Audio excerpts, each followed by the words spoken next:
afternoon, ladies and gentlemen. Okay, I'm down with a sore throat today, so I can't speak very loud. So I appreciate you can turn on the volume louder. And for those who can't hear, please raise up your hand.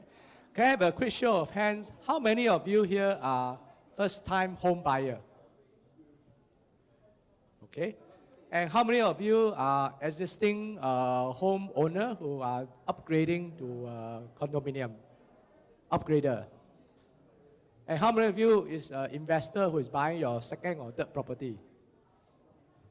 Okay, I know Singaporeans are a very shy lot of people. Okay, let me share with you, in my years of experience in doing property investment, I have come across 4 types of people, and I have seen various property cycles happening in Singapore for the past 2 to 3 decades. The first group of people are people who constantly make money in property. The second group of people are people who make losses in property. The third group of people are people who constantly swear and curse that they miss a lot of opportunity. And the last group of people are people who don't know what's going on. They started their career with 1 HDB and they retire with 1 HDB. So I would like to attach 4 keywords to describe each of this group of people. For the last group of people who don't know what's going on, I think the keyword is ignorance. And to overcome that, the way to do that is to acquire knowledge. Can I have an applause for you guys who invest your time to come here to acquire knowledge so that you are not the last group? And the third group of people are people who curse and swear that they miss the boat constantly. And what they have is fear. So the way to do it is to overcome fear. And the second group of people are people who make losses. The keyword is greed. So the keyword is manage your greed. And finally, the first group of people are people who make money. And to me, the keyword is not location. The keyword is timing. You can buy a good location, but wrong timing, you still can make losses. You buy a poor location in good timing, you still can make money. So the keyword to that is you need to be able to read the market. So in the course of a short 30 to 40 minutes here, I cannot help you to control your greed or overcome your fear because that's more emotional. What I can help you is the first part, which is to help you to read the market. Before I go into the presentation proper, I would like to also express thanks to the hardworking PropertyGuru staff who have put this together, including the events team, Mandy and Cheng Yi, and our MC for today, Chang Hui. Can you guys give them a round of applause? Okay, now I shall go into the presentation. Let's make it interactive. If there's any question you have, feel free to answer, to ask question. The million-dollar question for all of us is Singapore market at a turning point? I think that has been reported in the press for the past few days, and even today, there's a major article on it, and PropertyGuru also has published many content about it. And that is something that all of us are concerned about. So, what we have seen here is we see a lot of mixed signal. What we meant by mixed signal is, number one, prices in Singapore has not increased. In fact, it has been very stagnant, in some cases dropped for the luxury high-end segment. So that itself doesn't seem to point to a tipping point. Second, transaction volume seems to have increased dramatically year on year, quarter on quarter. So why? Third, rental market seems to be still in doldrum. The vacancy rate seems to be going up higher. So that doesn't seem to point to upfront recovery also. But yet, when it comes to developers' land bid exercise, the developer seems to be bidding more and more aggressively. Every land bid, we see easily double-digit number of developers bidding, and the price they put up is much more aggressive than what most analysts expect. So you see 4 conflicting signals. How do we dissect and interpret this data? And last but not least, another new interesting dimension comes in the picture. I'm sure you guys have heard of the en bloc sales coming back in Singapore. Why? How? What's the implication? I will attempt to dissect some of this to you in the next 30 minutes. This is the URA price index, and you can see that this is talking about non-residential private property.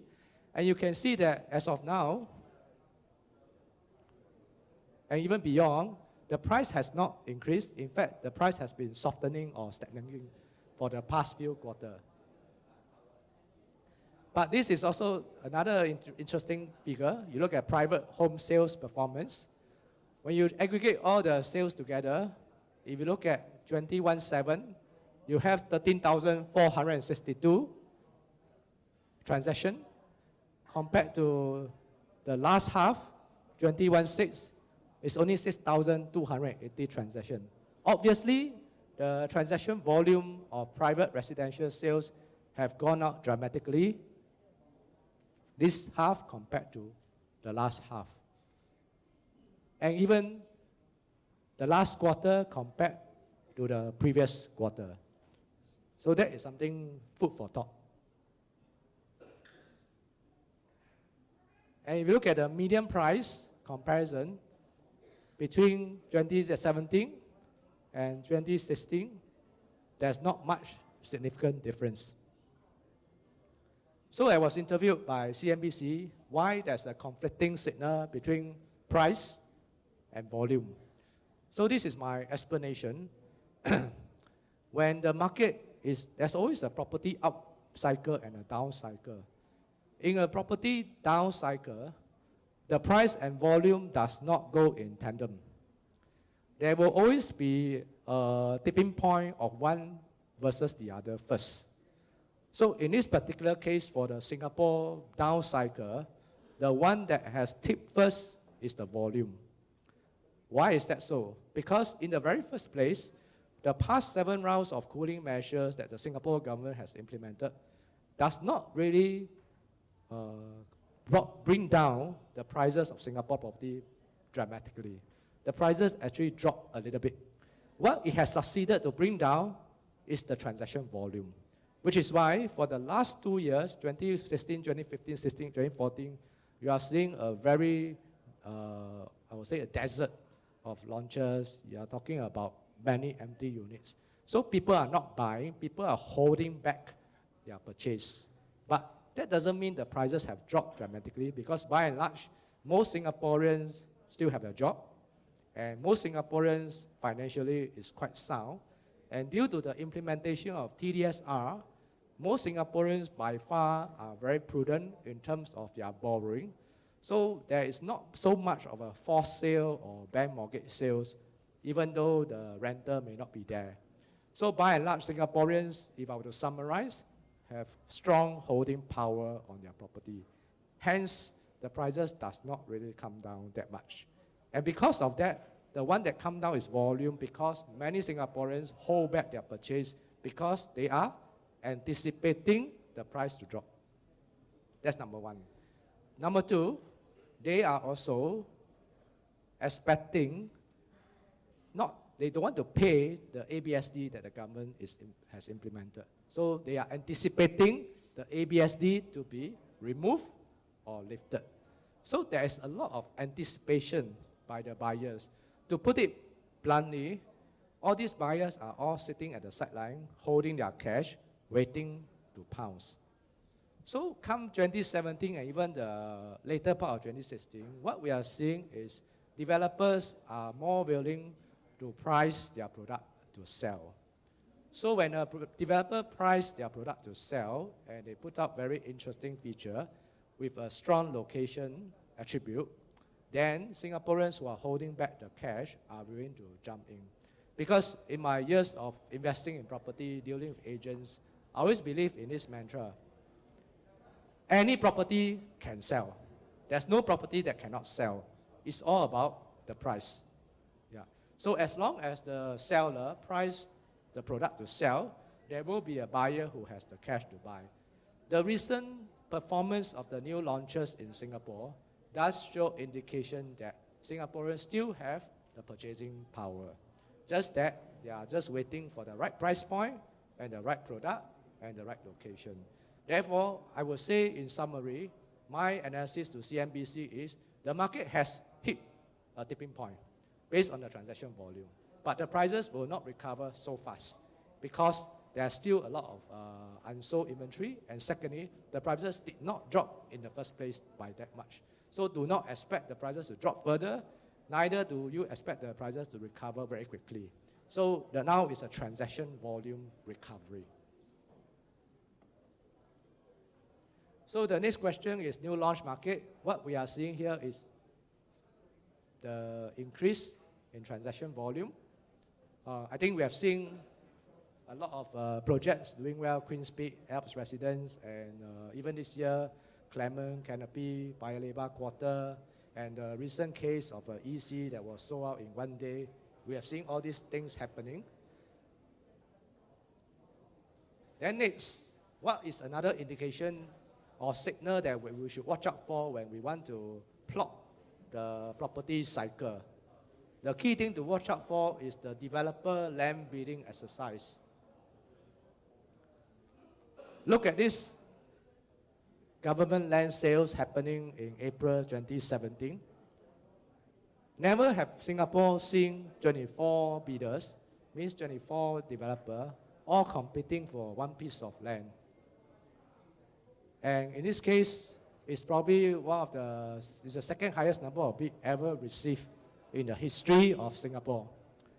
And the kind of prices put out is also very, very aggressive, based on 939 per square foot PPR.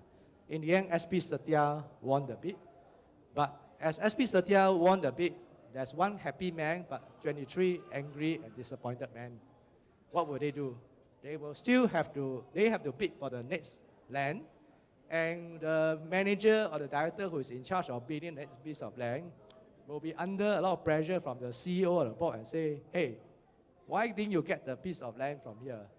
Now I want to give you more power, more firepower to win the next bid.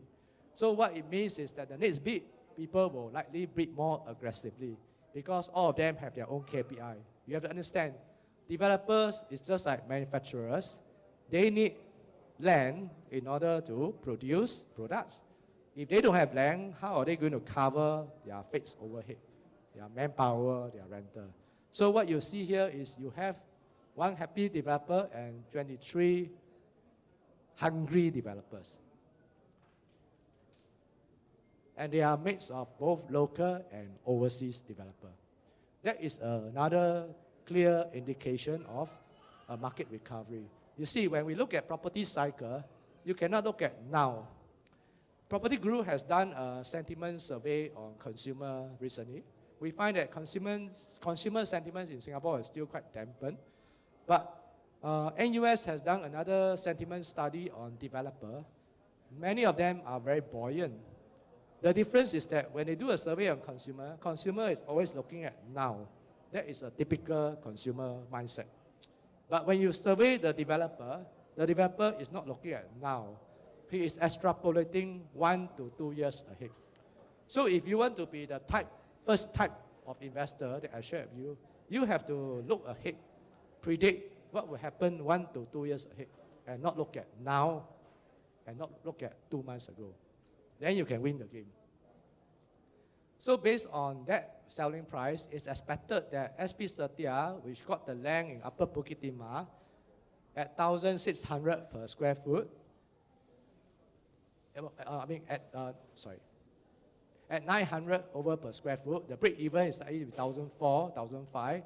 It will have to launch at least 1,600 and above to sell, to make some money.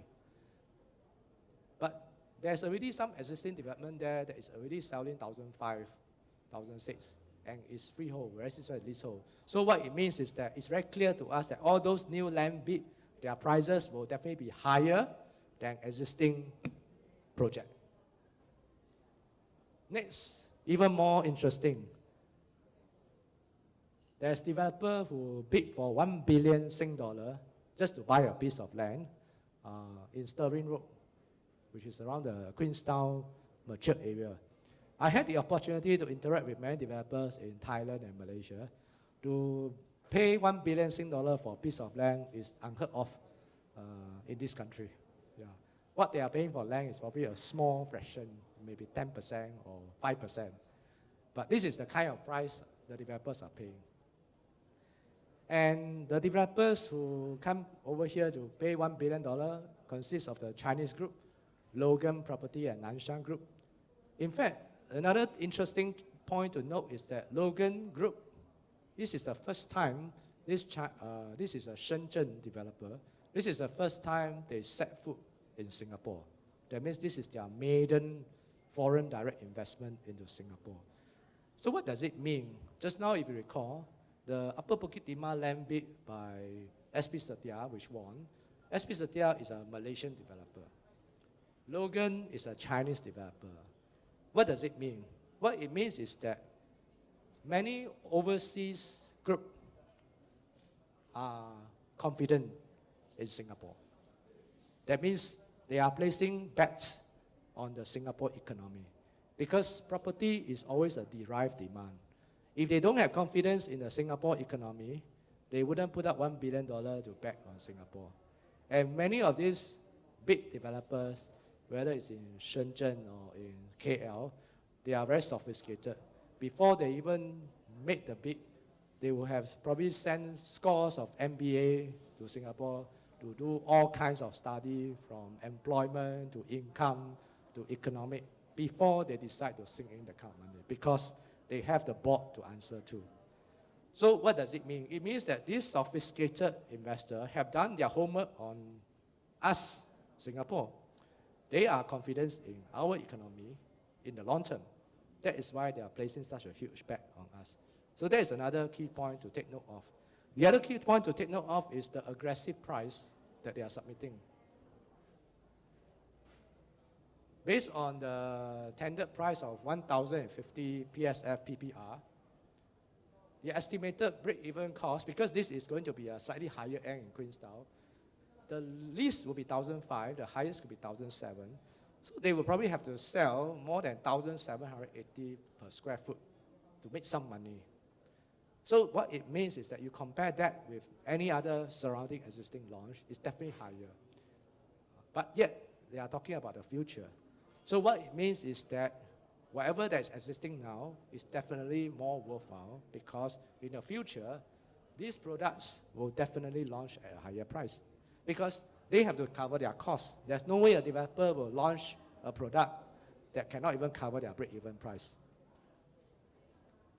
The last bit I want to share with you, which is another dimension you need to consider when you evaluate which part of the property cycle we are at, is the en bloc. En bloc is uniquely Singapore, because if you go to Malaysia, Thailand, they don't have en bloc. Yeah. But it's uniquely Singapore because Singapore is land scarce. So if you notice here, the last en bloc fever we had in Singapore was in 2011. And then after that, when the 7 rounds of cooling measure, especially the ABSD is implemented, we have 3 years of drop in en bloc. But now, 2016, we are seeing a tipping point where en bloc is coming back. $1 billion of sales is done in terms of en bloc in 2016. In 2017, where we are speaking now, I think last 2 days you guys have seen the newspaper. The latest en bloc is Serangoon View, in Serangoon North, not too far from here. The cumulative en bloc revenue or en bloc value as of now, half year, is already 2 billion, which is double of what we have the whole of last year. So likely for 2017, the en bloc activity is going to be triple or even 4 times more than last year. These are some of the en bloc exercise that is being done last year. Potong Pasir, this is in Pasir Panjang and Sun Fu. These are all mature estate where you don't find much empty government land available.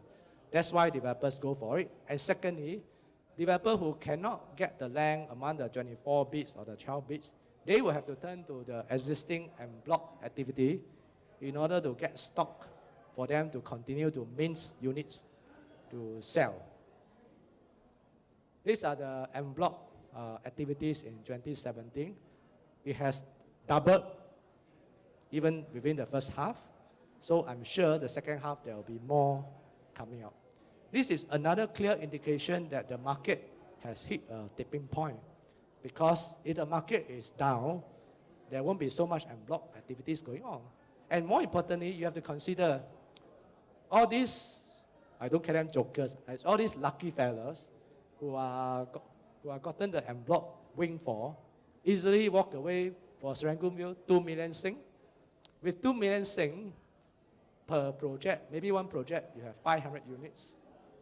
And you have 6 projects, 500 multiplied by 6, you have 3,000, I don't care joker, 3,000 lucky people, multi-millionaire walking around. What do you think they'll do to their 2 million? They have already tasted the sweetness of making money from property. They will put the 2 million back to property. And that is creating more liquidity into the market and stimulating the transaction volume and eventually the price level of the residential property. Because at least they need to buy another home for them to stay. There's another one coming up by PropertyGuru, reported, Normanton Park and all that. So now even the spot for en bloc project is too late already. Because all these ongoing, they won't sell to you. Price strength. So to summarize, the new project launched since 2016 have seen strong buyer take-up. Real estate developers, including foreign-based companies, are eyeing the recovering Singapore market with more aggressive bids. As I mentioned, they have done their homework on us. Recent success in en bloc market have also encouraged residents in older projects to cash out, and they have the money to buy the new projects. Current lower price level are likely to remain in the medium to long term. Notice it's medium to long term. Short term, it will still remain that. You won't expect it to go down, you won't go up, but the transaction will go up first. The transaction will be fully absorbed before the price can go up. And this is the price trend in this vicinity, Punggol, Hougang, Sengkang. There's some tipping point in terms of the price already. And near to here, there's one en bloc case, Real Casa. Do you guys know where is it?